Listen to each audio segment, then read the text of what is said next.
ಕೂದಲು ಉದುರುವುದು ಇತ್ತೀಚಿನ ದಿನಗಳಲ್ಲಿ ಎಲ್ಲರೂ ಎದುರಿಸುತ್ತಿರುವ ಸಾಮಾನ್ಯ ಸಮಸ್ಯೆ. ಇದಕ್ಕೆ ಕಾರಣಗಳು ಹಲವಾರು. ಒತ್ತಡ, ಪೋಷಕಾಂಶಗಳ ಕೊರತೆ ಬಹುಮುಖ್ಯ ಕಾರಣ ಅಂತಾನೆ ಹೇಳಬಹುದು. ಕೂದಲು ನಿರಂತರವಾಗಿ ಉದುರುತ್ತಾ ಇದ್ದರೆ ಕೂದಲು ತೆಳ್ಳಗಾಗುತ್ತೆ. ಒಂದೊಂದು ಸಾರಿ ಉದುರಿದ ಜಾಗದಲ್ಲಿ ಮತ್ತೆ ಹೊಸ ಕೂದಲು ಬೆಳೆಯದೆ ಹೋದರೆ ಬೋಳು ತಲೆಯ ಸಮಸ್ಯೆಯನ್ನು ಕೂಡ ನಾವು ಎದುರಿಸಬೇಕಾಗತ್ತೆ. ಆದರೆ ತೆಂಗಿನ ಎಣ್ಣೆಯೊಂದಿಗೆ ಈ ವಸ್ತುಗಳನ್ನು ಬೆರೆಸಿ ಕೂದಲಿಗೆ ಹಚ್ಚಿದರೆ ಕೂದಲು ಉದುರುವುದನ್ನು ತಡೆಯಬಹುದು. ಅಷ್ಟೇ ಮಾತ್ರವಲ್ಲ, ಉದುರಿದ ಜಾಗದಲ್ಲಿ ಮತ್ತೆ ಹೊಸ ಕೂದಲು ಬೆಳೆಯುವಂತೆ ಕೂಡ ಮಾಡಬಹುದು. ಹಾಯ್ ಫ್ರೆಂಡ್ಸ್, ಎಲ್ಲರಿಗೂ ನಮಸ್ಕಾರ. ಜ್ಯೋತಿ ಕ್ರಿಯೇಷನ್ ಯೂಟ್ಯೂಬ್ ಚಾನಲ್ಗೆ ಎಲ್ಲರಿಗೂ ಆತ್ಮೀಯವಾದ ಸ್ವಾಗತ. ಇವತ್ತು ನಾನು ತೋರಿಸ್ತಿರುವ ವಿಡಿಯೋ ಬಂದು ನ್ಯಾಚುರಲ್ ಆಗಿ ತಲೆ ಕೂದಲನ್ನು ಬೆಳೆಯಲು ಯಾವ ರೀತಿ ಎಣ್ಣೆಯನ್ನು ಮನೆಯಲ್ಲೇ ತಯಾರು ಮಾಡಬಹುದು ಅಂತ ಈ ವಿಡಿಯೋದಲ್ಲಿ ಹೇಳ್ಕೊಡ್ತಾ ಇದ್ದೀನಿ. ಈ ಎಣ್ಣೆಯಿಂದ ತುಂಬ ಬೆನಿಫಿಟ್ಸ್ ಇದೆ ಫ್ರೆಂಡ್ಸ್. ಮತ್ತು ಎಣ್ಣೆ ತಯಾರಿಸಲಿಕ್ಕೆ ಮನೆಯಲ್ಲೇ ಸುಲಭವಾಗಿ ಸಿಗುವ ಪದಾರ್ಥಗಳನ್ನು ಬಳಸಿ ಈ ಎಣ್ಣೆಯನ್ನು ತಯಾರು ಮಾಡಬಹುದು. ಕೂದಲು ದಟ್ಟವಾಗಿ ಸೊಂಪಾಗಿ ರೇಷ್ಮೆಯಂತೆ ಬೆಳೆಯಲು ಈ ಎಣ್ಣೆ ಬಹಳನೇ ಉಪಯುಕ್ತ ಅಂತ ಹೇಳ್ಬೋದು ಫ್ರೆಂಡ್ಸ್. ಈ ಎಣ್ಣೆ ತಯಾರಿಸಲಿಕ್ಕೆ ಏನೆಲ್ಲ ಪದಾರ್ಥಗಳು ಬೇಕಾಗುತ್ತೆ ಅಂತ ನೋಟ್ ಮಾಡ್ಕೊಳ್ಳಿ ಫ್ರೆಂಡ್ಸ್. ಫಸ್ಟ್ ಆಫ್ ಆಲ್ ನಾನಿಲ್ಲಿ ತಗೋತಾ ಇರೋದು 2 ಹಿಡಿ ಆಗುವಷ್ಟು ಕರಿಬೇವಿನ ಎಲೆ ತಗೊಂಡಿದ್ದೀನಿ. ಮತ್ತು 1 ಟೇಬಲ್ ಸ್ಪೂನು ಮೆಂತ್ಯ ಬೀಜಗಳನ್ನು ತಗೊಂಡಿದ್ದೀನಿ. ಮತ್ತು 1 ಎಲೆ ಅಲೋವೆರಾ ತಗೊಂಡಿದ್ದೀನಿ. 1 ಟೇಬಲ್ ಸ್ಪೂನು ಕಪ್ಪು ಜೀರಿಗೆ ಅಥವಾ ಕಲೋಂಜಿ ಸೀಡ್ಸ್ ಅಂತ ಕರೀತಾರೆ. ಮತ್ತು ಕಾಲು ಲೀಟ್ರಷ್ಟು ನಾನು ಶುದ್ಧ ಕೊಬ್ಬರಿ ಎಣ್ಣೆಯನ್ನು ತಗೊಂಡಿದ್ದೀನಿ ಫ್ರೆಂಡ್ಸ್. ಬನ್ನಿ ಹೇಗೆ ಮಾಡೋದು ಅಂತ ನೋಡೋಣ.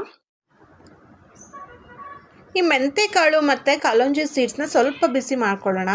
ಬಿಸಿ ಮಾಡಿಕೊಂಡು ಅದನ್ನು ಸ್ವಲ್ಪ ಪುಡಿ ಮಾಡ್ಕೊಳ್ಳೋಣ.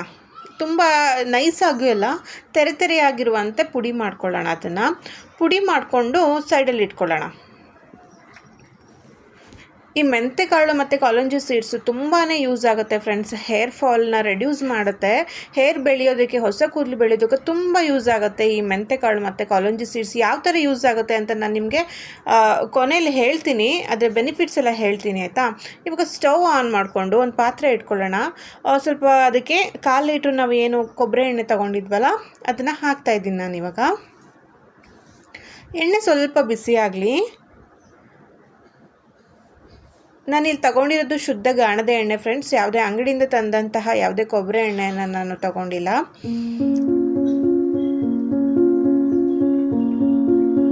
ಎಣ್ಣೆ ಬಿಸಿ ಆದ ನಂತರ ನೋಡಿ, ಸ್ವಲ್ಪ ಬಿಸಿ ಆಗಲಿ ಎಣ್ಣೆ. ಒಂದೇ ಸಾರಿನೇ ನಾವು ಯಾವುದೇ ಪದಾರ್ಥಗಳನ್ನು ಹಾಕೋದು ಬೇಡ. ಅದಕ್ಕೆ ಎಣ್ಣೆ ಬಿಸಿ ಆದಮೇಲೆ ಅದಕ್ಕೆ ಎಲ್ಲ ಪದಾರ್ಥಗಳನ್ನು ನಾವು ಸೇರಿಸ್ಕೊಳ್ಳೋಣ. ಸ್ವಲ್ಪ ಹೊತ್ತು ಎಣ್ಣೆ ಬಿಸಿ ಆಗಲಿ ಆಯಿತಾ.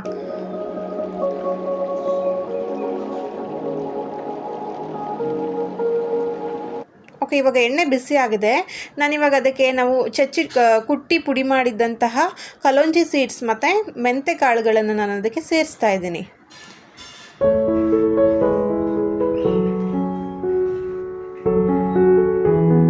ನಂತರ ಅದಕ್ಕೆ ನಾನು ಚೆನ್ನಾಗಿ ತೊಳೆದ್ಬಿಟ್ಟು ಅದು ಸೈಡಲ್ಲಿರೋ ಮುಳ್ಳುಗಳನ್ನೆಲ್ಲ ತೆಗೆದ್ಬಿಟ್ಟು ಅಲೋವೆರಾವನ್ನು ಆಲ್ರೆಡಿ ರೆಡಿ ಮಾಡಿ ಕಟ್ ಮಾಡಿ ಇಟ್ಕೊಂಡಿದ್ದೆ. ಸೊ ಅದನ್ನು ಕೂಡ ನಾನು ಇವಾಗ ಎಣ್ಣೆಗೆ ಸೇರಿಸ್ತಾ ಇದ್ದೀನಿ. ನಂತರ ಕರಿಬೇವಿನ ಎಲೆಗಳನ್ನು ಕೂಡ ಚೆನ್ನಾಗಿ ತೊಳೆದು ಒರೆಸ್ಬಿಟ್ಟು ಇಟ್ಟಿದ್ದೀನಿ. ಸೊ ಆ ಎಲೆಗಳನ್ನು ಕೂಡ ನಾನು ಈಗ ಈ ಬಿಸಿಯಾಗಿರುವಂತಹ ಎಣ್ಣೆಗೆ ಸೇರಿಸ್ಕೊತಾ ಇದ್ದೀನಿ. ಸೇರಿಸ್ಬಿಟ್ಟು ಚೆನ್ನಾಗಿ ಮಿಕ್ಸ್ ಮಾಡೋಣ ಅದನ್ನು. ಈ ಕಲೋಂಜಿ ಸೀಡ್ಸು ಮತ್ತು ಮೆಂತೆಕಾಳು ಮತ್ತು ಏನೋ ಅಲೋವೆರಾ ಮತ್ತು ಈ ಕರಿಬೇವಿನ ಎಲೆಗಳನ್ನೆಲ್ಲ ಹಾಕಿದ್ನಲ್ಲ, ಸೊ ಅದನ್ನೆಲ್ಲ ಚೆನ್ನಾಗಿ ಮಿಕ್ಸ್ ಮಾಡೋಣ. ಅದು ಎಣ್ಣೆಲಿ ಚೆನ್ನಾಗಿ ಬೇಯಬೇಕು. ಎಣ್ಣೆ ನಾನು ಫಸ್ಟ್ ಲೋ ಫ್ಲೇಮಲ್ಲಿ ಇಟ್ಟಿರ್ತೀನಿ. ಸೊ ಆಮೇಲೆ ಮೀಡಿಯಮ್ ಫ್ಲೇಮಲ್ಲಿ ಇಟ್ಬಿಟ್ಟು ಎಣ್ಣೆನ ಚೆನ್ನಾಗಿ ಕುದಿಸ್ಬೇಕು.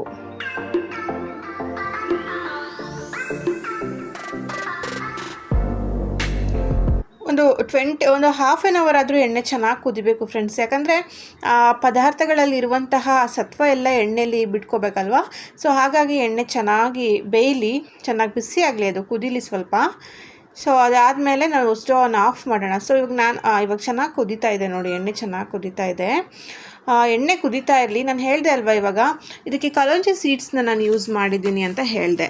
ಸೊ ಕಲೋಂಜಿ ಸೀಡ್ಸ್ನ ಯಾಕೆ ಯೂಸ್ ಮಾಡ್ತಾರೆ ಅಂತಂದರೆ, ಇದರಲ್ಲಿ vitamin A, B, C, magnesium, zinc, potassium, iron content ತುಂಬ ಜಾಸ್ತಿ ಇರುತ್ತೆ ಫ್ರೆಂಡ್ಸ್. ಹಾಗಾಗಿ ಇದು ಹೇರ್ ಫಾಲ್ನ ರೆಡ್ಯೂಸ್ ಮಾಡಿ ಹೊಸ ಕೂದಲು ಬೆಳೆಯೋದಕ್ಕೂ ಕೂಡ ಸಹಾಯ ಮಾಡುತ್ತೆ. ಮತ್ತು ಡ್ಯಾಂಡ್ರಫ್ ಕೂಡ ಕಮ್ಮಿ ಮಾಡುತ್ತೆ ಈ ಕಾಲಂಜಿ ಸೀಡ್ಸ್. ಮತ್ತು ಇದು ಹೇರ್ನ ಬುಡದಿಂದನೇ ಸ್ಟ್ರಾಂಗ್ ಮಾಡುತ್ತೆ ಫ್ರೆಂಡ್ಸ್. ಹಾಗಾಗಿ ಈ ಎಣ್ಣೆಯಲ್ಲಿ ನಾನು ಕಾಲಂಜಿ ಸೀಡ್ಸ್ನ ಯೂಸ್ ಮಾಡ್ತೀನಿ. ಇದಕ್ಕೆ ಕಾಲಂಜಿ ಸೀಡ್ಸ್ ಅಥವಾ ಕಪ್ಪು ಜೀರಿಗೆ ಅಂತಲೂ ಕರೀತಾರೆ. ಮತ್ತು ಮೆಂತೆನ ಯಾಕೆ ಹಾಕ್ತಾಯಿದ್ದೀನಿ ಅಂತಂದರೆ, ಮೆಂತೆಯಲ್ಲಿ ವಿಟಮಿನ್ ಎ, ಕೆ, ಸಿ ಮತ್ತು folic acid, potassium, iron content ಕೂಡ ಜಾಸ್ತಿ ಆಗಿರುತ್ತೆ. ಸೊ ಹಾಗಾಗಿ ನಾನು ಮೆಂತೆಯನ್ನು ಯೂಸ್ ಮಾಡ್ತಾಯಿದ್ದೀನಿ. ಇದು ಹೇರ್ ಫಾಲ್ನ ಕಡಿಮೆ ಮಾಡುತ್ತೆ, ಜೊತೆಗೆ ಕೂದಲನ್ನು ದಪ್ಪ ಮತ್ತು ಸ್ಮೂತ್ ಆಗಿಸುವಲ್ಲಿ ಮೆಂತೆ ತುಂಬಾ ಹೆಲ್ಪ್ ಮಾಡುತ್ತೆ. ಈ ಆಲೋವೆರಾವನ್ನು ಯಾಕೆ ಯೂಸ್ ಮಾಡ್ತಾರೆ ಅಂತಂದರೆ, ಆಲೋವೆರಾ ಹೇರ್ ಫಾಲ್ ಸ್ಟಾಪ್ ಮಾಡೋದ್ರಲ್ಲಿ ತುಂಬಾ ಪ್ರಮುಖ ಪಾತ್ರ ಅಂತಲೇ ಹೇಳ್ಬೋದು. ಮತ್ತು ಡ್ಯಾಮೇಜ್ ಹೇರ್ನ ರಿಪೇರ್ ಮಾಡೋದ್ರಲ್ಲೂ ಕೂಡ ಆಲೋವೆರಾ ತುಂಬ ಯೂಸ್ ಆಗುತ್ತೆ.